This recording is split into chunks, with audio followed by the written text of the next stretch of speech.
Hello friends, मैं राजेश स्वागत करता हूं आपका अपने चैनल पर। आज का जो ये वीडियो है वो एक वैकेंसी है, बहुत ज़्यादा इम्पोर्टेंट वैकेंसी है। उसका मैंने कुछ दिन अभी आया तो दो तीन दिन हो गया, लेकिन मैंने अभी तक नहीं बताया था क्योंकि कुछ बात हो गए थे, जिसके कारण ये वीडियो मैं नहीं बना पाया। ठीक है, तो ये वीडियो इसमें मैं बना रहा हूँ। इसमें ये जो वैकेंसी है इसके बारे में बताया गया है कि ये वैकेंसी राजस्व एवं भूमि सुधार विभाग का वैकेंसी है। ठीक है, ये वैकेंसी, और इसमें जो है विशेष सर्वेक्षण सहायक बंदोबस्त पदाधिकारी के लिए है। ठीक है, और इसका जो मतलब कॉन्ट्रैक्ट पे इसका नियुक्ति है जो कॉन्ट्रैक्ट पे किया जाएगा, इसके लिए ये वैकेंसी आया हुआ है। जो वैकेंसी नंबर है एडवर्टीजमेंट नंबर 3/2019। ठीक है, इसमें जो है टोटल ये सिविल का है।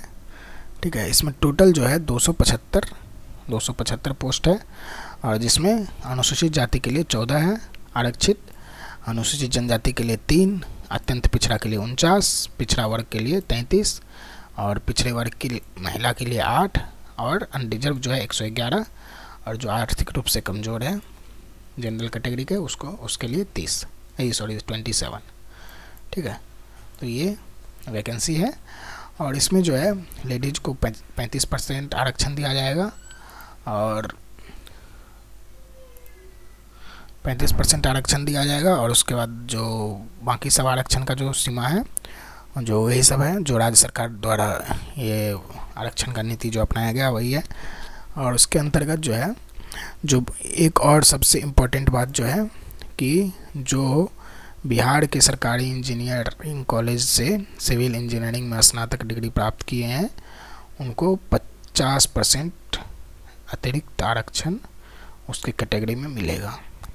ठीक है, ये बहुत ज़्यादा इम्पोर्टेंट बात है, यानी कि जो बिहार के इंजीनियरिंग कॉलेज से बीटेक किए हैं उसको 50% आरक्षण उसकी कैटेगरी में मिलेगा। उसके बाद जो है इसका जो सैलरी है वो 59,000 रुपया है। ठीक है, 59,000, जिसमें 52,202 तो सैलरी है। ठीक है, और उसके बाद इतना ये 2797 रुपया 50 पैसा जो है वो आपका ईपीएफ जो डायरेक्ट गवर्नमेंट देगा आपके अकाउंट में जाएगा, और बाकी जो 4,000 रुपया जो है ये वो आपका लैपटॉप मोबाइल इंटरनेट के लिए हर महीने दिया जाएगा। ठीक है, इसका जो कॉन्ट्रैक्ट है वो 2 साल का है। 2 साल का ये अनुभव इसमें होना चाहिए, एक्सपीरियंस इसमें मांग रहा है। ठीक है, इसमें एक्सपीरियंस 2 साल का होना चाहिए, और जो कि सरकारी या गैर सरकारी कहीं से भी हो उस वहाँ पे 2 साल काम करने का अनुभव चाहिए। ठीक है, और जो है उसके बाद जो अनुभव के पश्चात प्रत्येक अतिरिक्त कार्यवर्ष के लिए 5 पॉइंट एक्स्ट्रा। ये पॉइंट के आधार पर क्या होगा, इसमें जो 10th 12th ग्रेजुएशन आप अगर एमटेक किए हैं तो एमटेक भी, और उसके बाद जो एक्सपीरियंस है उसके आधार पर टोटल मार्किंग किया जाएगा। उसके मार्किंग के बारे में मैं आगे बताऊंगा आपको। उसके मार्किंग करके और उसके हिसाब से मेरिट लिस्ट बनेगा, उसके बाद आपको बुलाया जाएगा आपके मेरिट लिस्ट के हिसाब से। जो उसके न्यूनतम एज है वो 21 साल है, और अधिकतम एज 37 साल। ठीक है, उसके बाद नियोजन का जो अवधि है वो 31 मार्च 2020, मतलब लगभग 1 साल के लिए ही रहेगा, और आवश्यकता पड़ने पर उसको बढ़ाया जाएगा। ठीक है, यही है। उसके बाद चयन प्रक्रिया जो है इसका देखिए, चयन प्रक्रिया क्या है, तो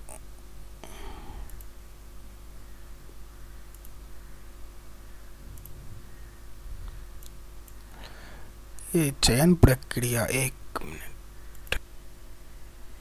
तो इसमें जो इसका चयन प्रक्रिया जो है वो उसमें क्या किया जाएगा, मार्किंग किया जाएगा। आपको मार्किंग के लिए जो है चयन प्रक्रिया में बोला गया है कि आपको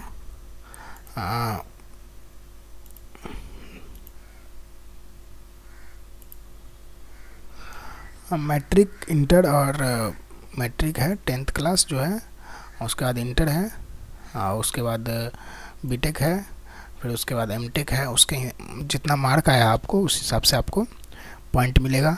जैसे आपको मैट्रिक में मैक्सिमम 10 पॉइंट मिलेगा, इंटर में मैक्सिमम 15 पॉइंट तक है, और ग्रेजुएशन में जो बीटेक है वहाँ पे आपका मैक्सिमम 50 पॉइंट है, और एमटेक में के लिए 5 पॉइंट है, और जो कार्य मतलब एक्सपीरियंस है, एक्सपीरियंस के हिसाब से 2 साल का जो कम से कम 10 हो गया, और उसके बाद जितना साल का ज़्यादा रहेगा वो 5 पॉइंट बढ़ता जाएगा, मैक्सिमम 20 पॉइंट तक उसमें मिलेगा। ठीक है, इस हिसाब से सारे मार्क को जोड़ करके और उस पर मेरिट लिस्ट बनाया जाएगा, और उस हिसाब से आपको कॉल किया जाएगा। इसका जो कुछ एग्जांपल है दिया है नीचे, कि यदि आपका 10th में 80% है, ठीक है, 10th में 80% है, तो 80 इंटू 10 जो मैक्सिमम 10 पॉइंट मिलेगा, तो 80 इंटू 10/100 8 पॉइंट यहाँ से हो गया। उसके बाद अगर इंटर में आपका 70% है, तो 70 इंटू ये मैक्सिमम 15 पॉइंट मिल सकता है, तो 70 इंटू 15/100 यानी कि 10.5 यहाँ से हो गया।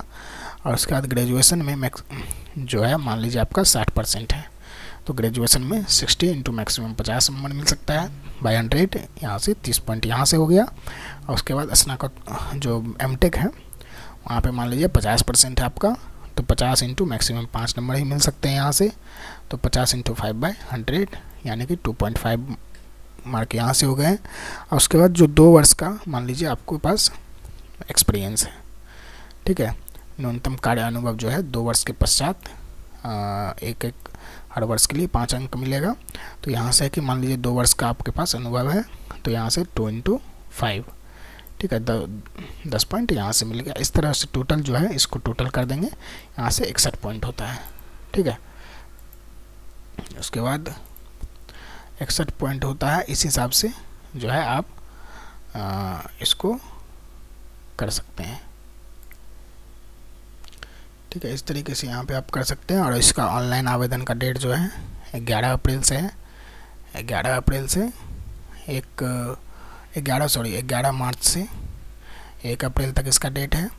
और यहाँ से जो आप डायरेक्ट अप्लाई करके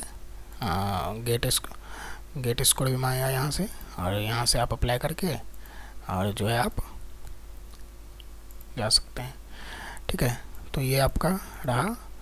और ये जो एप्लीकेशन है वो स्वीकार कब तक किया जाएगा ये भी बताया गया है नीचे, कि 1 अप्रैल तक रात के 12 बजे तक आप ऑनलाइन आवेदन कर सकते हैं, और उसके बाद आप फॉर्म इस तरीके से भर सकते हैं, ठीक है। इसके लिए आपको ये वेबसाइट है ilrc.bis.nic.in पर जाकर के आप इसका जानकारी ले सकते हैं, ठीक है। इसके लिए आपको ये सब जो कुछ एप्लीकेशन का नियम कानून है ये है, ठीक है। यानी कि एप्लीकेशन भरना स्टार्ट हो गया है, और जो है आप जल्द से जल्द एप्लीकेशन भर दीजिए। और इसका अगर आपके पास एक्सपीरियंस है तो एक्सपीरियंस बहुत आपको फ़ायदा करेगा। अगर आप बिहार के इंजीनियरिंग कॉलेज से पास आउट है तो उसके लिए आपको बहुत ज़्यादा प्रेफरेंस यहाँ मिलने वाला है, ठीक है फ्रेंड्स। Thank you. अगर वीडियो आपको अच्छा लगा हो तो वीडियो को लाइक ज़रूर कीजिए, दोस्तों के साथ शेयर कीजिए। और अगर आपने चैनल अभी तक सब्सक्राइब नहीं किया तो चैनल को सब्सक्राइब करिए, और इसी तरह की जानकारी के लिए बेल आइकन ज़रूर दबाइएगा, ताकि आने वाला जो कोई भी अपडेट आपसे मिस नहीं हो, ठीक है फ्रेंड्स। Thank you.